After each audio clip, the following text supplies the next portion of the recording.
반갑습니다. 9월 19일 수요일 큐티 스케치 시간입니다. 오늘 본문은 역대상 23장 1절부터 32절까지의 말씀입니다.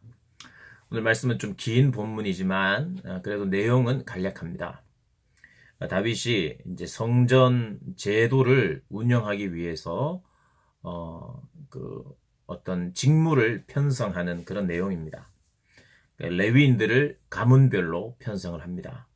먼저 레위인을 계수하고 성전 일을 맡은 레위인, 그리고 악기로 찬송하는 레위인, 그리고 게르손, 그핫, 므라리 자손들에 대해서, 그리고 레위인의 직무를 소개하는 것으로 23장이 마무리가 됩니다. 나이가 많아 늙은 다윗은 이제 솔로몬을 왕으로 삼습니다. 왕으로 삼고 이 성전의 제도를 설명합니다. 눈에 띄는 것이 하나가 있는데 그것은 이제 25절과 26절의 말씀입니다. 이제까지 우리가 이제 법궤에 대한 이야기를 참 많이 해왔습니다. 그리고 다윗은 법궤를 중시 여겼고 역대기 상 자체가 하나님의 임재를 상징하는 법궤가 돌아오는 것에 대해서 주목하고 있습니다. 그래서 법궤가 무사히 돌아왔고 또 성전에 이 법궤를 안치함으로 또 하나님의 그 임재에 대한 갈망, 그리고 하나님께 늘 묻겠다고 하는 그런 예배, 그런 어떤 특징이 담겨져 있습니다. 그런데 이제 성전에 들어오는 이 법궤가 이제 성전에 들어와서 이제 안착을 하고 25절에 다윗이 이런 이야기를 합니다. 이스라엘 하나님 여호와께서 평강을 그의 백성에게 주시고 예루살렘에 영원히 거하시나니, 여호와께서 예루살렘에 영원히 거하시나니 라고 이야기를 합니다. 그러면서 26절에 레위 사람이 다시는 성막과 그 가운데서 쓰는 모든 기구를 맬 필요가 없다 한지라. 성막과 그 가운데에서 쓰는 모든 기구를 맬 필요가 없다. 역시 법궤, 하나님의 궤도 이제는 맬 필요가 없다는 것입니다. 이제는 예전에는 성막이 이동했죠. 애굽에서 탈출을 하고 이 광야를 돌면서 가다 서다 서다를 반복했습니다. 하나님께서 가라고 하시면 가고 서라고 하시면 서고, 그럴 때마다 법궤가 움직였죠. 하나님의 궤를 메고 레위인들이 메고 그렇게 움직였습니다. 그런데 이제는 성막의 시대가 끝나고 성전의 시대, 이제 그건 맬 필요가 없고 어디 돌아다닐 필요가 없는 거죠. 그렇게 이제 시대가 바뀌었습니다.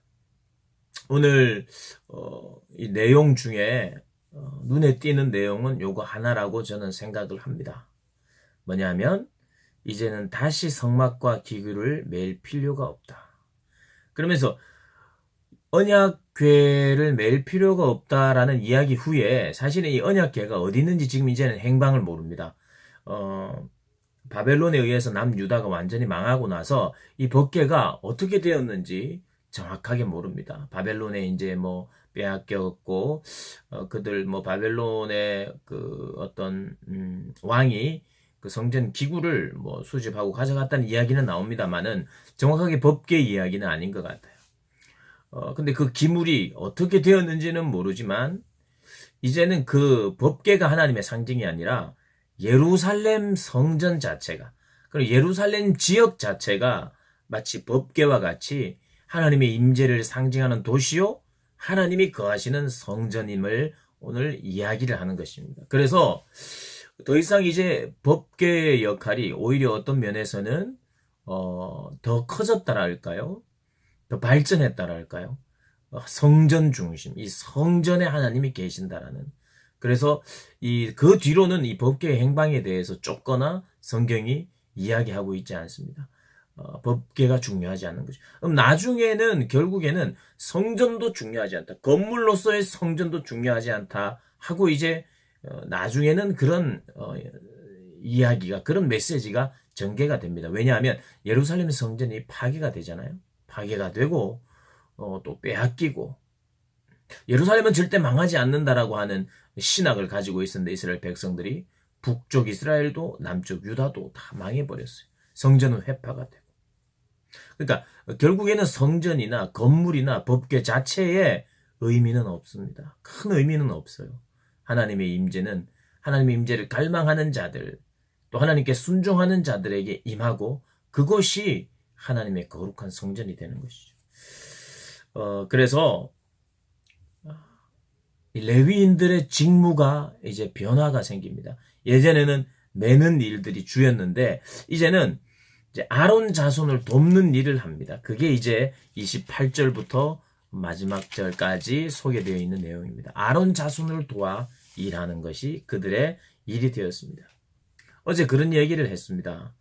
뭐냐면 하나님의 뜻은 자기가 만드는 것이기도 하지만 그 전에 사실은 아버지에게서 듣는 거다.